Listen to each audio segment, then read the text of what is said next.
Bapak, Ibu, dan Saudara yang terkasih dalam Tuhan. Senang kita bisa berjumpa lagi dalam Sapaan Gembala hari ini. Mari kita bersama-sama berdoa. Tuhan, kami bersyukur untuk kehidupan yang baru, di hari yang baru yang penuh rahmat yang Tuhan berikan kepada kami. Kami mau memulai menjalani kehidupan kami sepanjang hari ini. Dengan bersama kami akan merenungkan sebagian dari firman Tuhan. Tuhan tolong setiap kami, mampukan kami, bukan hanya memahami firman-Mu, terlebih Tuhan tolong dan mampukan kami untuk kami bisa melakukannya dalam kehidupan kami sehari-hari. Terima kasih Tuhan, demi nama Tuhan Yesus kami berdoa. Amin.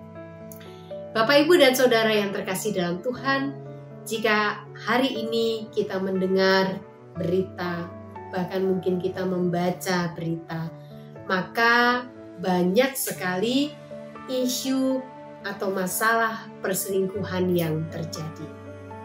Di mana pasangan tidak lagi setia kepada pasangannya, berpaling meninggalkan pasangannya.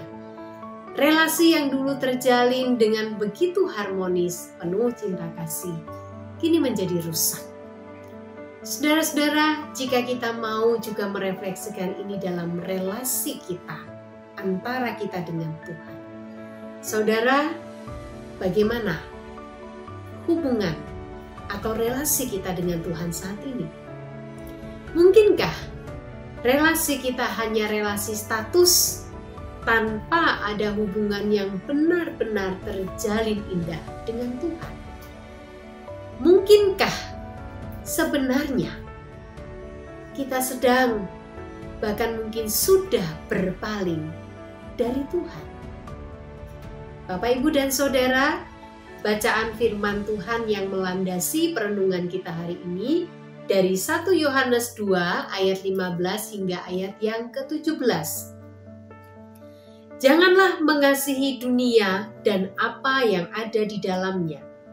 Jikalau orang mengasihi dunia, kasih kepada Bapa tidak ada di dalam orang itu.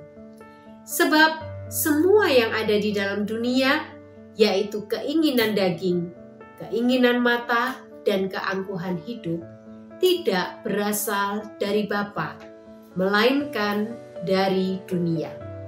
Dunia ini sedang lenyap dengan keinginannya, tetapi orang yang melakukan kehendak Allah tetap hidup selama-lamanya.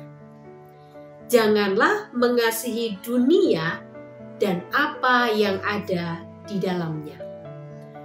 Bapak, Ibu, dan Saudara yang terkasih dalam Tuhan, dunia seperti apa yang dimaksudkan di dalam firman Tuhan yang kita baca tadi?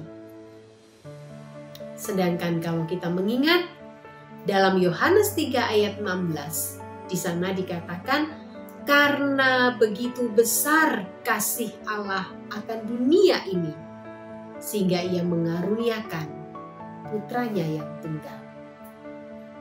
Seolah-olah dua bagian firman Tuhan ini kontradiktif, saling bertentangan. Tetapi saudara, tentu sebenarnya tidak.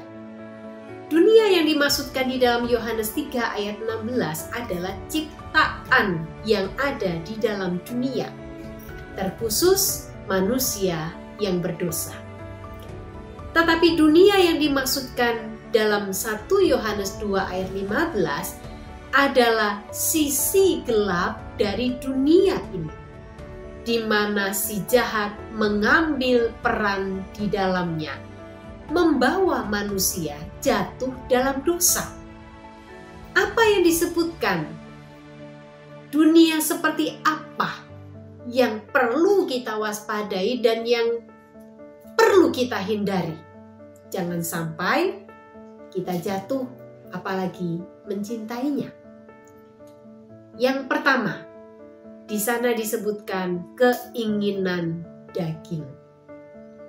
Bapak, Ibu, dan Saudara, keinginan daging ini menggambarkan manusia itu melakukan apa yang dirasanya baik. Tetapi apa yang dirasanya baik itu sebenarnya adalah hal-hal yang dipengaruhi oleh si jahat.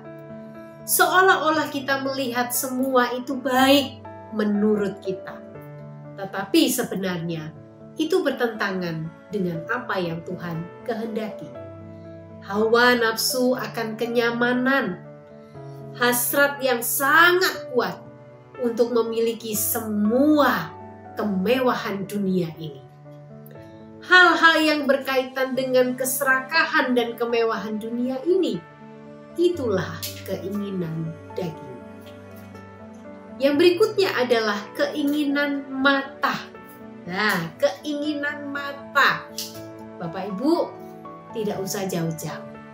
Kalau kita masuk atau berkunjung ke satu mall, kalau kita tidak mengendalikan diri, rasanya semua yang kita lihat dengan mata kita sangat ingin kita miliki, bukan? Maunya beli yang ini, maunya yang beli yang itu, semua mau dibeli. Karena kita sedang ingin memuaskan keinginan mata kita. Bapak Ibu Saudara, bagian ini juga mengingatkan kita bahwa keinginan mata itu merujuk pada hal-hal yang terlihat baik bagi daging kita yang berdosa ini.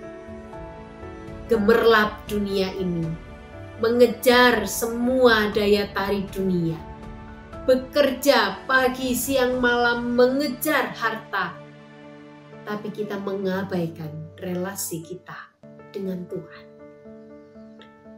Lalu juga disebutkan kebanggaan hidup. Bapak Ibu Saudara, kebanggaan hidup yang dimaksudkan adalah ketika hidup kita diletakkan pada apa yang kita punyai.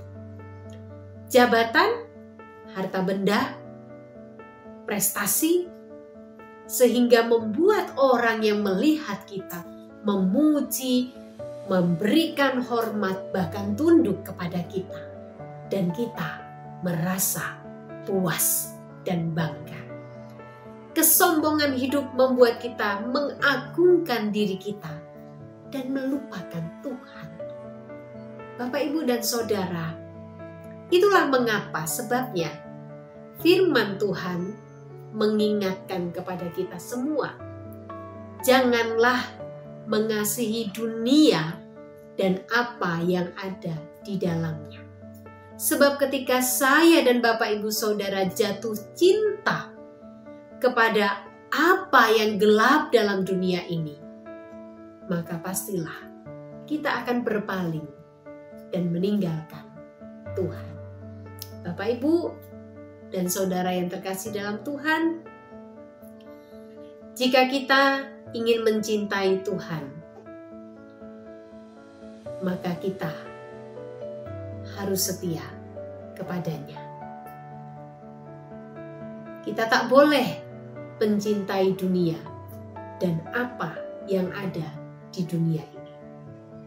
Sebab keinginan dunia akan membuat kita menjauh dari Tuhan dan kehendaknya.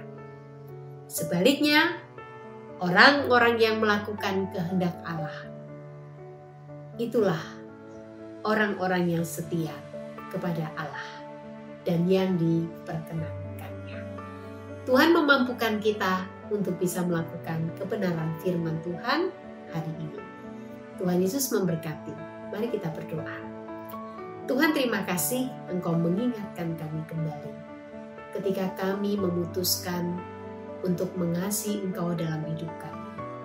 Tuhan, maka harusnya hati kami terpaut hanya kepada Tuhan.